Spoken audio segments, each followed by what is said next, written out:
നമസ്കാരം. രാജ്യത്തിൻ്റെ സുരക്ഷയും അയൽരാജ്യങ്ങളുമായുള്ള ബന്ധവും എപ്പോഴും പൊതുജനങ്ങൾക്കിടയിൽ വലിയ ചർച്ചകൾക്ക് വഴിവെക്കുന്ന നിർണായകമായ വിഷയങ്ങൾ തന്നെയാണ്. പ്രത്യേകിച്ച് പാകിസ്ഥാനും ചൈനയും പോലുള്ള അയൽരാജ്യങ്ങളുടെ കാര്യം വരുമ്പോൾ ജനങ്ങളുടെ വികാരവും നിലപാടുകളും വളരെയേറെ ശക്തവുമായിരിക്കും. യുദ്ധങ്ങളും രാഷ്ട്രീയ സംഘർഷങ്ങളും അതിർത്തിയിൽ ഉടലെടുക്കുമ്പോൾ അപ്പുറത്തുള്ളവരുമായുള്ള എല്ലാവിധ ബന്ധങ്ങളും പൂർണ്ണമായി അവസാനിപ്പിക്കണമെന്നും നയതന്ത്രപരമായ വാതിലുകൾ എന്നേക്കുമായി അടയ്ക്കണമെന്നുമുള്ള ശക്തമായ അഭിപ്രായം നമ്മുടെ സമൂഹത്തിൽ പലപ്പോഴും ഉയർന്ന് കേൾക്കാറുമുണ്ട്. എന്നാൽ ഈ ഒരു സംഘർഷങ്ങൾ രാഷ്ട്രീയപരവും താൽക്കാലികവും മാത്രമാണെന്നും ജനങ്ങൾ തമ്മിൽ നൂറ്റാണ്ടുകളായി നിലനിൽക്കുന്ന ബന്ധം ശാശ്വതമായി അറുത്തുമാറ്റാൻ കഴിയില്ലെന്നും RSS സർസംഘചാലക് ഡോക്ടർ മോഹൻ ഭാഗവത് വ്യക്തമാക്കി. മുംബൈയിൽ നടന്ന ഒരു അന്താരാഷ്ട്ര യുവജന സംഗമത്തിൽ പങ്കെടുത്ത് സംസാരിക്കവേ വിദ്യാർത്ഥികളുടെ നേരിട്ടുള്ള ചോദ്യങ്ങൾക്ക് മറുപടി നൽകവെയാണ് അദ്ദേഹം രാജ്യത്തിൻ്റെ വിദേശ നയത്തെക്കുറിച്ചും ഭാരതീയ കാഴ്ചപ്പാടിൻ്റെ ആഴത്തെക്കുറിച്ചും തുറന്നു പറഞ്ഞത്. ഇന്ത്യയുടെ തനതായ സാംസ്കാരിക പൈതൃകത്തിലും സുരക്ഷാ മുൻഗണനകളിലും അധിഷ്ഠിതമായ ഈ നിലപാട് ദേശീയ തലത്തിലും അന്തർദേശീയ തലത്തിലും വലിയ തോതിലുള്ള ചർച്ചകൾക്കാണ് ഇപ്പോൾ തുടക്കം കുറിച്ചിരിക്കുന്നത്.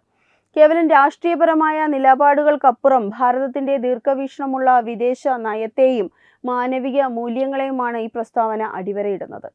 ചരിത്രപരമായ പശ്ചാത്തലവും വർത്തമാനകാല യാഥാർത്ഥ്യവും തമ്മിലുള്ള ആഴത്തിലുള്ള ബന്ധം പരിശോധിക്കുമ്പോൾ അയൽരാജ്യങ്ങളുമായുള്ള പ്രശ്നങ്ങളെ കേവലം ഒരു ദിവസത്തെയോ അല്ലെങ്കിൽ ചുരുങ്ങിയ കാലയളവിലെ സംഭവങ്ങളെയായി മാത്രം കാണാൻ കഴിയില്ലെന്ന് വ്യക്തമാകും. ചൈനയുടെ കാര്യം പരിശോധിച്ചാൽ രണ്ട് രാജ്യങ്ങൾ തമ്മിൽ 2000 വർഷത്തിലേറെ പഴക്കമുള്ള സാംസ്കാരിക വ്യാപാര പാരമ്പര്യമുള്ള ബന്ധത്തെക്കുറിച്ചാണ് അവർ തന്നെ പലപ്പോഴും സംസാരിക്കുന്നത്. ചരിത്രത്തിന്റെ താളുകളിൽ ഇരു രാജ്യങ്ങളും തമ്മിൽ കൈമാറ്റം ചെയ്യപ്പെട്ട അറിവുകളും സംസ്കാരങ്ങളും ആഴത്തിൽ പതിഞ്ഞു കിടക്കുന്നുമുണ്ട്. ഇനി പാകിസ്ഥാന്റെ കാര്യം പറയുകയാണെങ്കിൽ 100 വർഷം മുമ്പ് അത് നമ്മുടെ തന്നെ ഭൂപ്രദേശത്തിന്റെ ഭാഗമായിരുന്നു. ഓരോ സംസ്കാരവും ഓരോ വംശീയ വേരുകളും പങ്കുവച്ച ജനവിഭാഗങ്ങളാണ് ഇരുഭാഗത്തുമുള്ളത്. ചരിത്രത്തിന്റെ ഈ യാഥാർത്ഥ്യങ്ങളെ ആർക്കും പെട്ടെന്ന് മാറ്റിമറിക്കാനോ വിസ്മരിക്കാനോ കഴിയില്ല. കാലാകാലങ്ങളിൽ രാഷ്ട്രീയ അതിർത്തികളും ഭരണകൂടങ്ങളും മറിയാമെങ്കിലും നൂറ്റാണ്ടുകളുടെ രൂപപ്പെട്ട ജനങ്ങൾ തമ്മിലുള്ള അടിവേരുകൾ അത്ര പെട്ടെന്ന് അറ്റുപോകില്ല. ഈ ഒരു ചരിത്രപരമായ സത്യം കൃത്യമായി മനസ്സിലാക്കിക്കൊണ്ട് വേണം നാം ഇത്തരം സംവേദനാത്മകമായ വിഷയങ്ങളെ സമീപിക്കേണ്ടതെന്ന് അദ്ദേഹം ഓർമ്മിപ്പിക്കുന്നു. മുൻകാലങ്ങളിലെ സാംസ്കാരിക കൈമാറ്റങ്ങളും പരസ്പര ബന്ധങ്ങളും ഇന്നത്തെ രാഷ്ട്രീയ പ്രതിസന്ധികൾക്കിടയിലും പൂർണ്ണമായി നിഷേധിക്കാനാവില്ല. രാഷ്ട്രം വലിയ പ്രതിസന്ധിയിലാകുമ്പോഴും അതിർത്തികളിൽ സംഘർഷങ്ങൾ ഉടലെടുക്കുമ്പോഴും നമ്മുടെ പ്രാഥമിക നിലപാട് എപ്പോഴും രാജ്യസുരക്ഷയ്ക്ക് ആയിരിക്കണമെന്നതിൽ യാതൊരു സംശയവുമില്ല. ഭരണകൂടം എടുക്കുന്ന ഏത് സുരക്ഷാ തീരുമാനങ്ങൾക്കൊപ്പവും ഭാരതത്തിലെ മുഴുവൻ ജനങ്ങളും ഒറ്റക്കെട്ടായി നിലയുറപ്പിക്കേണ്ടതുണ്ട്. ഭീകരവാദമോ മറ്റ് സായുധ സംഘർഷങ്ങളോ ഉണ്ടാകുമ്പോൾ അതിനെതിരെ ഏറ്റവും ശക്തമായ രീതിയിൽ പ്രതികരിക്കാനും തിരിച്ചടിക്കാനും സർക്കാരിനും സൈന്യത്തിനും പൂർണ്ണ പിന്തുണ നൽകേണ്ടത് ഓരോ പൗരന്റെയും കർത്തവ്യം കൂടിയാണ്. പ്രത്യേകിച്ച് പാകിസ്ഥാന്റെ ഭാഗത്തു നിന്നുള്ള നിരന്തരമായ തീവ്രവാദ പ്രവർത്തനങ്ങളും ഇന്ത്യയുടെ ആഭ്യന്തര സുരക്ഷയെയും സാമ്പത്തിക നിലയെയും അസ്ഥിരപ്പെടുത്താൻ ലക്ഷ്യമിട്ടിട്ടുള്ള ശത്രുതാപരമായ നയങ്ങളും നാം ഓരോ നിമിഷം പോലും കാണാതെ പോകരുത്. അതിനാൽ തന്നെ സംഘർഷഭരിതമായ സാഹചര്യങ്ങളിൽ നയതന്ത്രപരമായും സൈനികപരമായും കൃത്യമായ അകലം പാലിക്കേണ്ടത് അത്യന്താപേക്ഷിതം തന്നെയാണ്. സൈനിക തലത്തിലുള്ള പ്രതിരോധ നീക്കങ്ങളെയും രാജ്യത്തിന്റെ അഖണ്ഡതയും പരമാധികാരവും സംരക്ഷിക്കാൻ ഭരണകൂടം സ്വീകരിക്കുന്ന കടുത്ത നടപടികളെയും പൊതുസമൂഹം പൂർണ്ണ മനസ്സോടെ പിന്തുണയ്ക്കേണ്ടതുണ്ട്. അതേസമയം തന്നെ യുദ്ധങ്ങളും സായുധ സംഘർഷങ്ങളും എക്കാലവും ശാശ്വതമായി നീണ്ടു നിൽക്കുന്ന ഒന്നല്ല എന്ന വലിയ സത്യവും നാം തിരിച്ചറിയേണ്ടതുണ്ട്. അതൊക്കെ രാഷ്ട്രീയത്തിൻ്റെയോ ഭരണപരമായ നയങ്ങളുടെയും ഭാഗമായി ചില പ്രത്യേക സാഹചര്യങ്ങളിൽ താൽക്കാലികമായി വന്നു ചേരുന്ന പ്രതിസന്ധികൾ മാത്രമാണ്.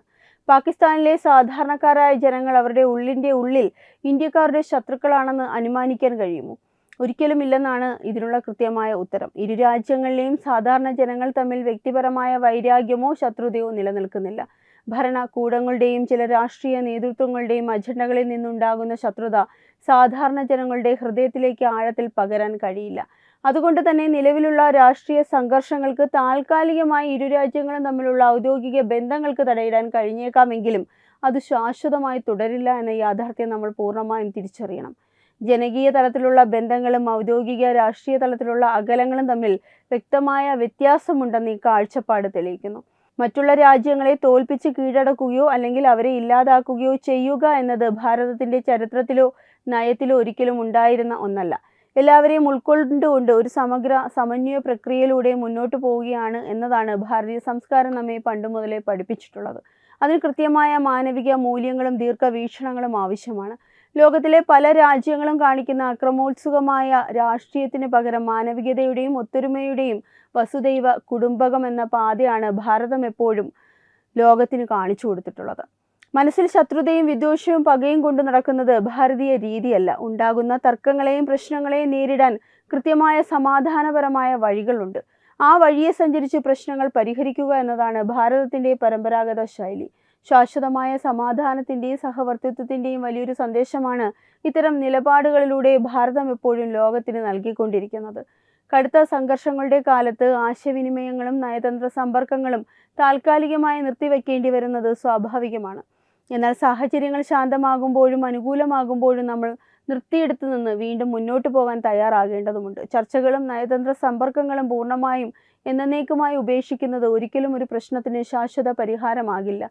തർക്കങ്ങൾ അവസാനിച്ചതിന് ശേഷം ഇരു രാജ്യങ്ങൾക്കുമിടയിലെ സാധാരണ ജനങ്ങൾ തമ്മിലുള്ള സാംസ്കാരികവും സാമൂഹികവുമായ ബന്ധങ്ങൾ വീണ്ടും പുനഃസ്ഥാപിക്കേണ്ടതുണ്ട്. സ്ഥിരമായ ശത്രുതയും വെറുപ്പും ലോകത്തിന് ഒരു കാലത്തും ശാശ്വതമായ സമാധാനം നൽകില്ല. അതുകൊണ്ട് തന്നെ വിദ്വേഷത്തിന്റെയും മതിലുകൾ തകർത്തെറിഞ്ഞ് സമാധാനത്തിന്റെയും സഹകരണത്തിന്റെയും പുതിയ പാതകൾ കണ്ടെത്താൻ ദീർഘവീക്ഷണമുള്ള രാജ്യങ്ങൾ തയ്യാറാകേണ്ടതുണ്ട്. ഭാവിയിലെ പരസ്പര സഹകരണത്തിന് വഴിയൊരുക്കുന്ന സുപ്രധാനമായ ഒരു ആഗോള നിരീക്ഷണം കൂടിയാണിത്. എന്നാൽ രാജ്യത്തിന്റെ സുരക്ഷയെയും പരമാധികാരത്തെയും നേരിട്ട് ബാധിക്കുന്ന ഭീകരവാദത്തെ ഒരു കാരണവശാലും വെച്ചുപൊറിപ്പിക്കാനാവില്ല എന്ന കാര്യത്തിൽ യാതൊരു സംശയവുമില്ല. കേവലം ചില തീവ്രവാദ ഗ്രൂപ്പുകളുടെ ഒറ്റപ്പെട്ട പ്രവർത്തനം മാത്രമായി ഇതിനെ കാണാൻ കഴിയില്ല. ഇന്ത്യയുടെ വളർച്ചയെയും ആഭ്യന്തര സുരക്ഷയെയും നിരന്തരം അസ്ഥിരപ്പെടുത്താൻ ലക്ഷ്യമിട്ട് അതിർത്തിക്കപ്പുറത്ത് നിന്ന് നടപ്പാക്കുന്ന ഒരു വലിയ ഗൂഢപദ്ധതിയുടെ ഭാഗം കൂടിയാണിത്. ഇത്തരം കടുത്ത സാഹചര്യങ്ങളിൽ സിവിലിയൻ തരത്തിലുള്ള ചർച്ചകൾക്കോ സാധാരണ ബന്ധങ്ങൾക്കോ യാതൊരുവിധ പ്രസക്തിയുമില്ല.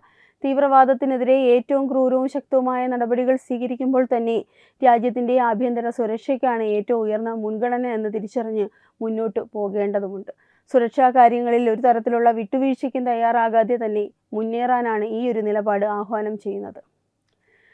രാജ്യത്തിന്റെ അഖണ്ഡതയ്ക്ക് ഭീഷണിയാകുന്ന ഏതൊരു നീക്കത്തെയും ഒറ്റക്കെട്ടായി ചെറുത്തു തോൽപ്പിക്കാൻ ഭാരതം എപ്പോഴും സജ്ജമായിരിക്കണം. രാഷ്ട്രീയ അതിർത്തികളും ഭരണകൂടങ്ങളുടെ നയങ്ങളും നിലനിൽക്കുമ്പോഴും മനുഷ്യത്വത്തിന് അതിരുകളില്ല എന്ന സത്യം നാം മറക്കരുത്. ഒരു ദിവസം ഈ സംഘർഷങ്ങളും യുദ്ധങ്ങളും എല്ലാം അവസാനിക്കുകയും ഇരുഭാഗത്തുമുള്ള ജനങ്ങൾ പരസ്പരം സഹകരിച്ച് സമാധാനത്തോടെ മുന്നോട്ടു പോകുന്ന ഒരു പുതിയ സാഹചര്യം സംജാതമാവുകയും ചെയ്യും.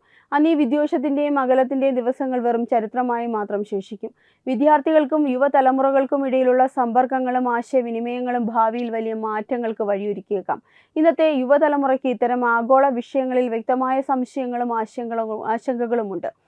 വിദേശ നയങ്ങളെക്കുറിച്ചും അയൽ രാജ്യങ്ങളുമായുള്ള ബന്ധത്തെക്കുറിച്ചും പുതിയ തലമുറ ചോദിക്കുന്ന ചോദ്യങ്ങൾക്ക് കൃത്യമായ മറുപടികളാണ് ഇത്തരം അന്താരാഷ്ട്ര സംവാദങ്ങളിലൂടെ ലഭിക്കുന്നത്.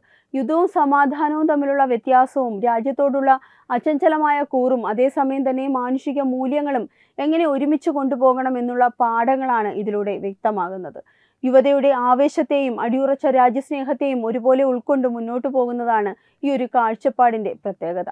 രാഷ്ട്രീയ അതിരുകൾക്കും നയപരമായ ഭിന്നതകൾക്കും അപ്പുറത്ത് മാനവികതയുടെയും ശാശ്വത സമാധാനത്തിന്റെയും പാതയാണ് ഭാരതം എപ്പോഴും ലോകത്തിന് കാണിച്ചു കൊടുത്തിട്ടുള്ളത്. ചരിത്രപരമായ പൈതൃകവും പരസ്പരമുള്ള സാംസ്കാരിക ബന്ധങ്ങളും താൽക്കാലികമായ രാഷ്ട്രീയ സംഘർഷങ്ങളുടെ പേരിൽ എന്നേക്കുമായി തകർന്നു പോകില്ല എന്ന യാഥാർത്ഥ്യം നാം തിരിച്ചറിയേണ്ടതുണ്ട്.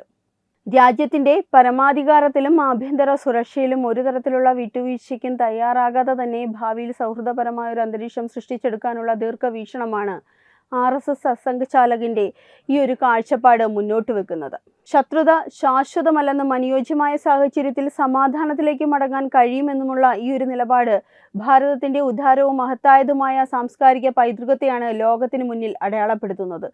രാജ്യത്തിന്റെ സുരക്ഷയിൽ ഒട്ടും അയവ് വരുത്താതെ തന്നെ മാനുഷിക മൂല്യങ്ങൾക്കർഹമായ മുൻഗണന നൽകുന്ന സമീപനമാണ് ഇതിലൂടെ വ്യക്തമാകുന്നത്.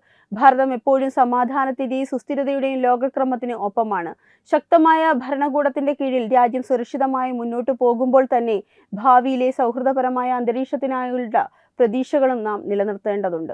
താൽക്കാലിക ശത്രുതയ്ക്കപ്പുറം പരസ്പര സ്നേഹവും സമാധാനവും പുലരുന്ന ഒരു ലോകത്തിനായി രാജ്യങ്ങൾ ഒന്നിച്ചു പ്രവർത്തിക്കേണ്ടതിന്റെ ആവശ്യകതയാണ് ഈ നിർണായകമായ വിശകലനം ചൂണ്ടിക്കാണിക്കുന്നത്. ഈ വാർത്തയെപ്പറ്റിയുള്ള നിങ്ങളുടെ അഭിപ്രായം കമന്റ് ചെയ്യുക. വാർത്തകൾ വേഗത്തിൽ അറിയാനായി ചാനൽ സബ്സ്ക്രൈബ് ചെയ്യുക. വെബ് ഡെസ്ക് തത്തുമൈ ന്യൂസ്. HIV അണുബാധ സന്തോഷപൂർണമായ ഒരു ജീവിതത്തിന് തടസ്സമല്ല. HIV അണുബാധയ്ക്ക് ഫലപ്രദമായ ചികിത്സ ഇന്ന് ലഭ്യമാണ്. ഇതിന് യഥാസമയം അണുബാധ കണ്ടെത്തുന്നതും കാലേക്കൂട്ടി ചികിത്സ നടത്തേണ്ടതും അത്യാവശ്യമാണ്. സൗജന്യമായ ചികിത്സയും മാർഗനിർദ്ദേശങ്ങളും സർക്കാർ ആശുപത്രികളിലെ ART അഥവാ ഉഷസ് കേന്ദ്രങ്ങളിൽ ലഭ്യമാണ്. ആരോഗ്യ സംരക്ഷണം ഓരോരുത്തരുടെയും ഉത്തരവാദിത്തമാണ്.